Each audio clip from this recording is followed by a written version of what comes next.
All right, everyone, welcome back into another props video. Gonna be touching on the top prop bets here for Taco Tuesday on PrizePicks. But first, we're gonna get into a recap from yesterday.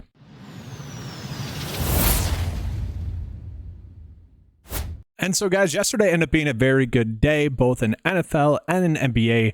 We only had 3 good bets when I did the video, and all 3 ended up cashing. If you guys were following along with the Towns and OG lines, you probably got a little bit of a sweat going in the first half, but we're encouraged that the game was a blowout, which I came to the conclusion that was why the lines were being pulled up as good bets for us, and that's what ended up happening.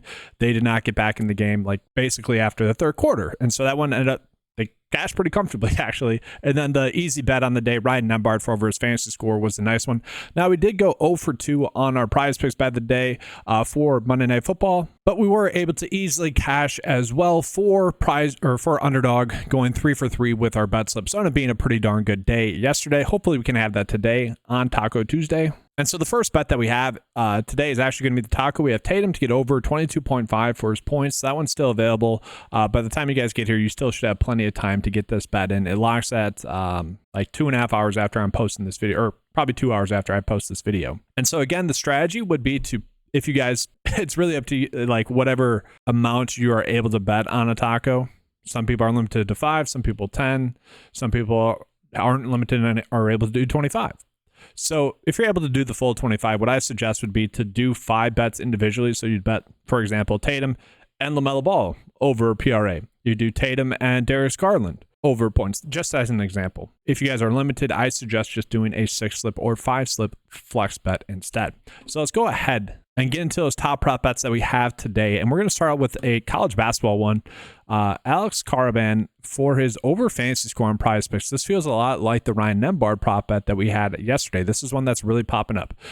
32 for his fantasy score on PrizePicks is kind of clearly too low. We see that the average sportsbook line would have it closer to 36.5. The projection data would have it closer to 38.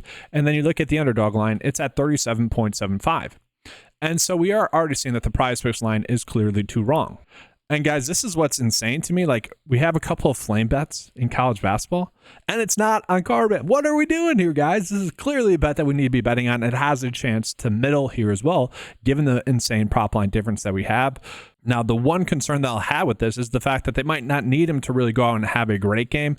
But we look at his last game against Lemoy, whoever that is, only had 1 block in that game. That's not something that typically happens for him. And so we do need him to probably get 2 or 3 blocks and steals for him to get this over, but still a good one. But that's probably why we are seeing the big prop line difference. PrizePicks not really valuing him to get blocks. Underdog really probably properly valuing him to get blocks. And so, again, we do have the opportunity to bet the middle here. It's just such a big difference that we should be probably betting both sides of this. I know there's a token available on Underdog. If you guys want to use the token to bet under fantasy score for Karaban and maybe just load up on a Taco with just his over on PrizePicks, you could end up doing that. That should yield a profit for you on the day. But let's continue on with PrizePicks here. We are getting Blake Bosma to get under anytime touchdowns.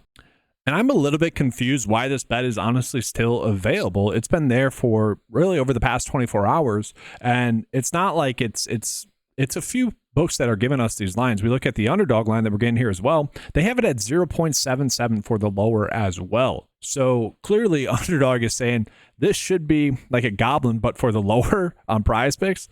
And so that's clearly a good bet. It's not just like one, and I'm bringing that up because it's not just like one sports book that's clearly the outlier with this, where maybe it's just a small sample size. No, Underdog also agrees with this line. And so that's a big bet that we have there. Now, one interesting one that we have today in the NBA is Derek White for under his fantasy score of 33.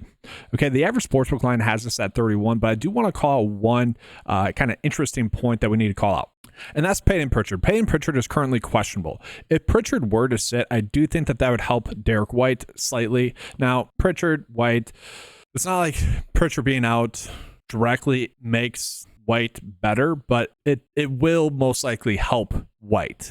It's not like Pritchard's production, which has been pretty substantial this year, would get spread out probably mostly to Sam Hauser, but a little bit to Derek White, a little bit to Jaylen Brown, probably not Tatum, but a little bit to Drew Holiday as well. Potentially even Al Horford. We could see Al Horford get a little bit more run, but that's my only hesitation there. So if Pritchard plays, I'm much more inclined to be on board with this bet, but that should be a fun one for us. The projection data is slightly agreeing with the under there as well, so pretty good there. We got Kobe Braid to get under 12.5 points. We do see that the projection line would have it closer to 12.4. I'm not actually sure, again, why this one hasn't been bumped. It's a 50-50 split at 11.5 points. So again, probably should have already been bumped. So that's a good one. And then we look at Jameer Brickus for under his 4.5 assists. I do want to take a peek at those, but I do want to call it we are getting 4 bets over 54% likely to hit. And then we're starting to get into some bets that maybe aren't the best bets, but let's just touch on these 2 college basketball bets as well. And so this definitely is interesting. We look at the first 2 games, he was able to get this over pretty easily. And then the last game against Duke, only 8 points in that game. Now, the issue for him is that a lot of his production will come from threes. I'm not really sure minutes-wise what's going on. Like, he's just not getting the minutes. 21, 26. Obviously, shot the basketball pretty well in that game and shot the basketball pretty well in his first game as well. Maybe, I'm guessing the discrepancy that we're getting is just because of the minutes, the projected minutes for him. And then we do have the under assist bet that I want to call out.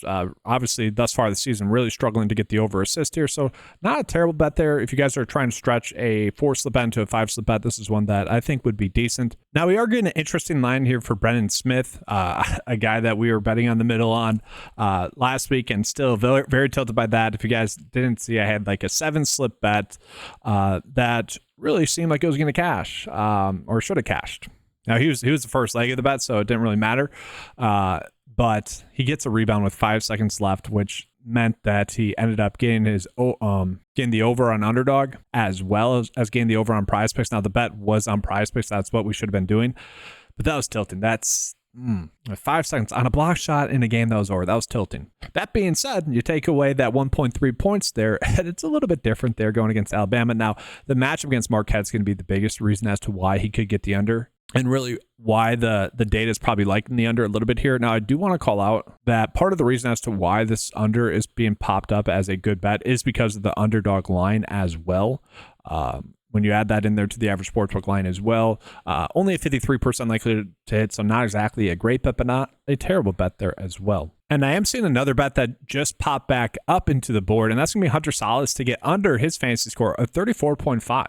If the data is saying, well, I'll pull up the data here in just a second. I'll refresh the data so you guys can see this as well. This is one that already popped up on the day as a good bet, and it's going to be one that I think we'll probably like as well. Already looking at the last 5 games, you guys could probably see should be a good bet for us. And so here we go, guys. One, the projection data really doesn't like him. I would say that's probably clearly an outlier there.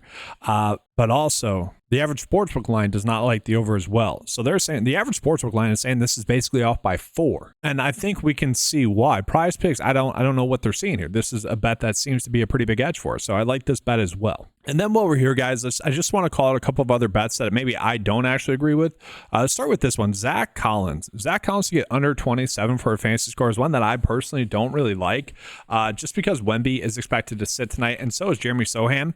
We look at his production with those players off the court. His per 36 production is 41 fantasy points per 36. Now, he's not going to get 36 minutes. He'll probably only get 28 minutes, but still, he is someone that still should be able to get the over at that line. And so this is one where I would actually like the over a little bit more. Now, the matchup against OKC should be a good one as well, with Chet Holmgren and Isaiah Hartenstein still projected to sit out in this game. That should be a significant advantage for Zack Collins. And he's not like someone you would take off the court to go small with OKC as well. He's versatile. He should still get the minutes. And so I don't know. I was really hoping that this would be the over bet that we should be looking at, that the data would tell us to bet the over here. It's telling us the opposite. So maybe not one I'm going to go in on as much, volume wise, but I still might do the over. I don't know. I kind of disagree with the data here. I kind of get why. Like, the minutes need to be there, and you would hope that this game stays close enough for long enough. He can't get into foul trouble as well. But when he's on the court, he's a point per minute type producer. And he even shot the basketball terribly, guys, and he still had 20 points. He still had 6 rebounds. And so I guess I'm just staying away from that one, but I did want to call that up because it is popping up on the board as a good bet for the under, and I think I'm just going to stay away from that one as a whole. And and I do want to just call out just some other ones that we have here real quick, where we are getting some slight prop line differences. If you guys like these, by all means, go for it. We had some better bets at the start of the day that are now have been bumped up. One of those was Jared Allen to get over 10.5 rebounds. That one has now been bumped to 11. But I do want to call out like his offensive rebounds. Like if he does get over 10.5 rebounds like that EV bet, he should get over 7.5 defensive rebounds as well. It kind of goes hand in hand there. So that's another way to kind of get us some exposure to that bet. And so I think that's going to be the route I'm going to go with. It's kind of an EV bet. It's not exactly, but I'm going to roll with that one instead because I did like the over 10.5 rebounds. Since that's been bumped, I'm going to go with 7.5 here. Now, real quickly, I want to call out some more college basketball bets that we are getting where we are getting some pretty good edges here, guys. Zeke Mayo to get under his fantasy score is a really good bet. And then we also have Kaufman to get under his fantasy score as well. Those are two pretty good bets there. If you guys want to do Brendan Smith to get over 3.5 assists, that's a good EV bet. Another one that I actually don't mind fantasy score wise is going to be Jaden Atkins to get under his fantasy score. And then again, if you guys want to toss in that middle opportunity that we have, you can do that. For simple though, I'm going to do this as like an underdog by the day. I know this is a Prize Picks Taco Tuesday video, but I did want to call that out there for you guys as well because good advantage there. But first, before we go ahead and get to the Prize Picks bet of the day for Taco Tuesday, I do want to remind you guys of the promo code that's currently going on the website. Use the promo code KEEPCASHIN to get 20% off your first 9 to 5 month membership. It's already $10 a month, guys, just in general. When you use the promo code KEEPCASHIN, you get it for $8. Really the best value out there. In most cases, I would assume a lot of people were able to get their money back on the membership yesterday with, obviously a pretty good day with the data. So looking at this, these are my 6 favorite bets on the day today. It seems like a pretty solid board, honestly. So I'm pretty excited about that today. That doesn't always happen on Tuesday. Sometimes we're a little bit limited with the bets that we have available. So by all means, I'm pretty comfortable betting these ones, guys. Fingers crossed that's a good day. We're obviously coming in off of a good day yesterday.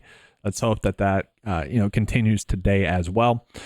But that's going to do it for today's video, guys. Make sure to give a like and subscribe to the channel. That does help out a lot. Comment your guys' favorite prop bet as well. That does always help out kind of just the channel grow as well. Helps the video as well. If you guys want access again to any of the tools that you saw in this video, head on over to 9to5sports.com. Get access to those for just $10 a month. Use promo code KEEPCASHIN to get it for $8 for the first month or returning members. All right, guys, that's all. Thanks for watching. Good luck. And as always, let's keep cashing.